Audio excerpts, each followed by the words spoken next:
Welcome to the Boxing Gossip channel. The eagle-eyed amongst you may notice that this is back on the old camera. Unfortunately, I've actually just recorded this video, spent a good 20 minutes looking into the new camera, rambling, only for it not to work, which is disappointing. So I'll work out what went wrong and get the new camera back up and running. But in the interim, switching back to the old system so I can get this one recorded. It's kind of a video in two halves. The first half is kind of to talk about the BT Sports stable in comparison to the Sky Sports stable and kind of how they match up against each other.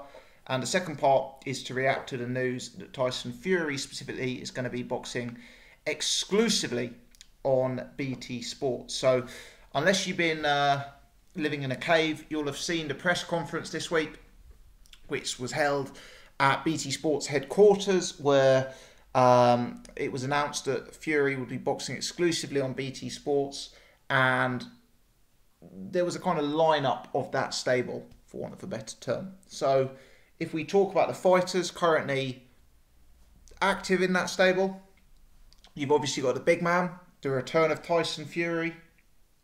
You've got Billy Joe Saunders. I'm not sure he was actually there at the press conference, but obviously Lee Selby is working with that stable. Again, he wasn't there, but maybe James DeGale will be working with that stable. Carl Frampton, one of the biggest names in British boxing, with that stable. Liam Smith, Liam Williams, Perry Flanagan, Hara Davis, Jack Catterall, Dubois, Yard, Zelfa Barrett, Leon Woodstock, Josh Warrington. You know, there's probably one or two really obvious names that I've missed as well. But it's a stable with increasing strength in depth. It's a stable with some of the biggest names in British boxing: Fury, Saunders, Frampton. It's a stable with multiple past and present world champions. It's a stable with some really good up-and-comers. And it's a stable of fighters who are interesting to watch, who are likely to be involved in some of the biggest fights in the game. It's a stable with fighters who are charismatic inside and outside the ring. And seeing them all lined up like that, seeing them all united under one banner, you've got to give a lot of credit to the team involved in creating that. Because you look at that Box Nation stable 2 or 3 years ago, you know, Billy Joe Saunders, Liam Smith, Perry Flanagan. It's moved on a long way since those days. Moved on a long, long, long way. And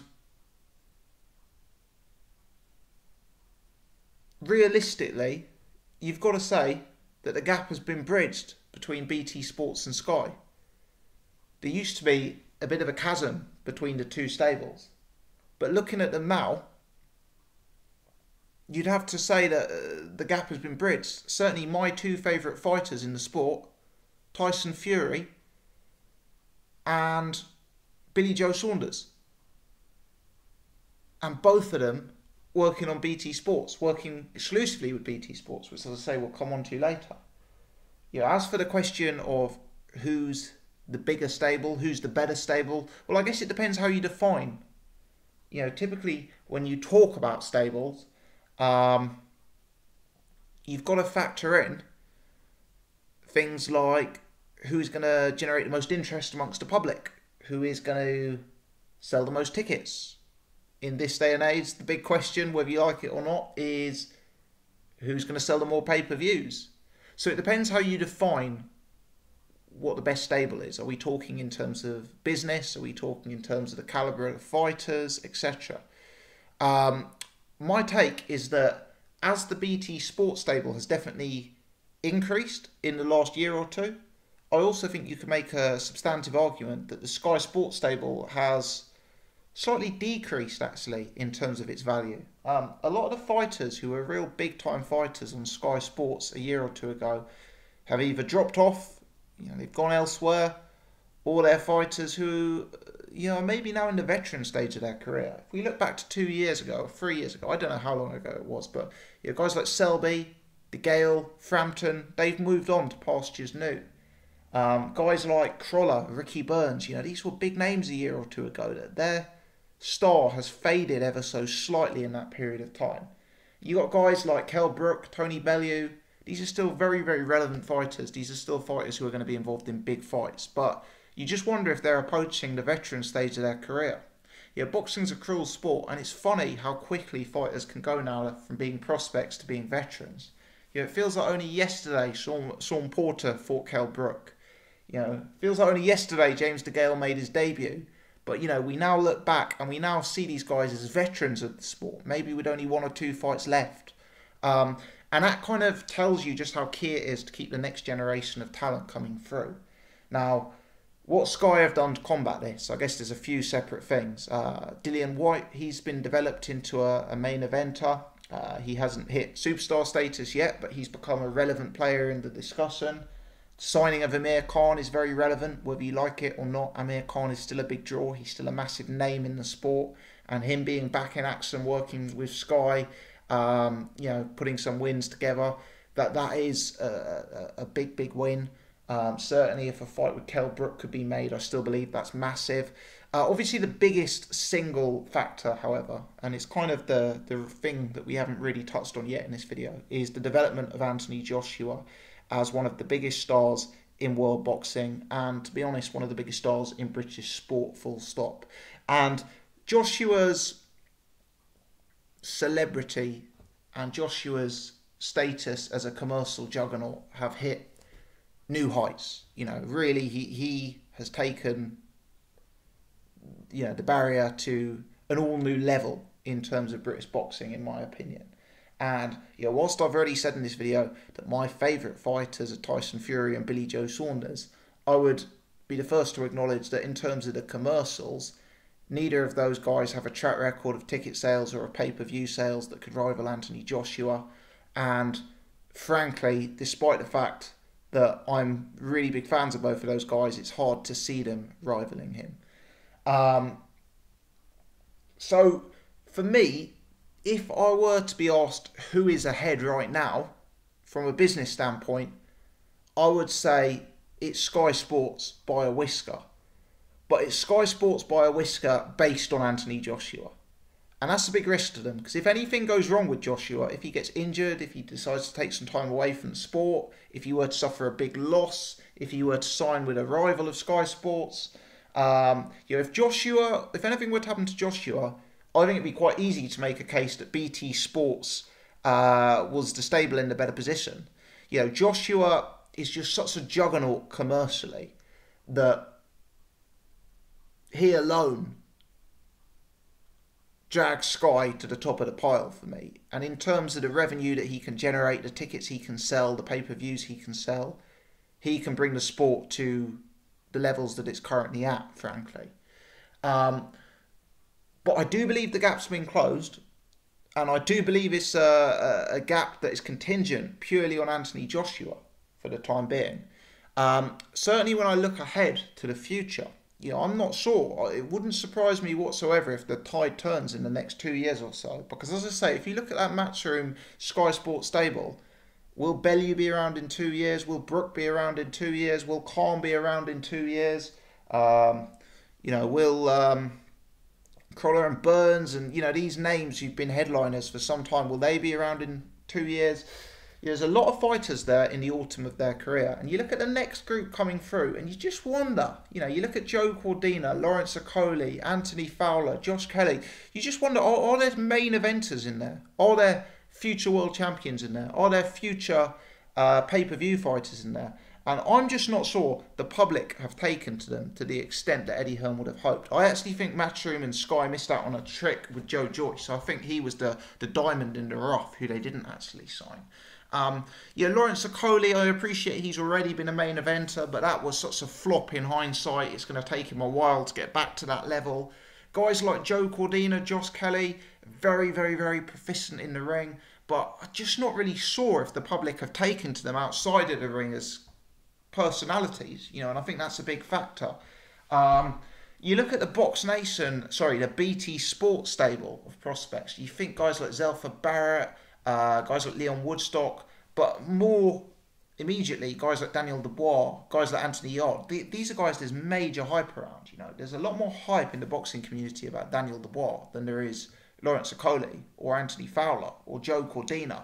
You know, there's a lot more hype around Anthony Yard or Daniel Dubois than those guys. So, you know, and with Tyson Fury returning to the scene and with this new platform, whilst Tyson doesn't have that track record of selling out stadiums and selling out pay-per-views, he's the guy who you'd look at and you'd immediately think he's the guy who can be made into that. You know, he's a huge personality.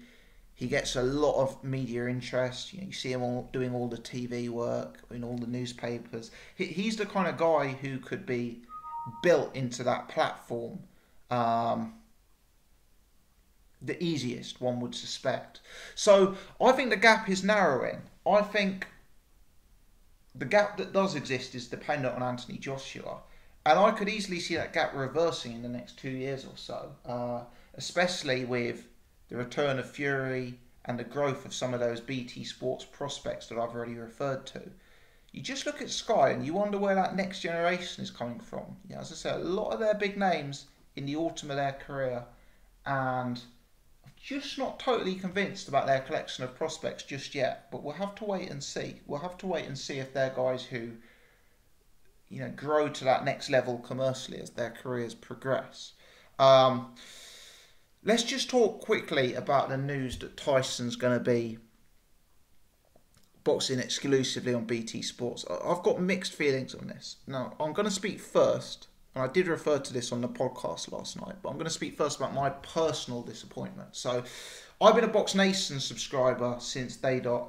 Long-term subscriber, always paid my money. I've never streamed it, nothing like that. Supported it, etc.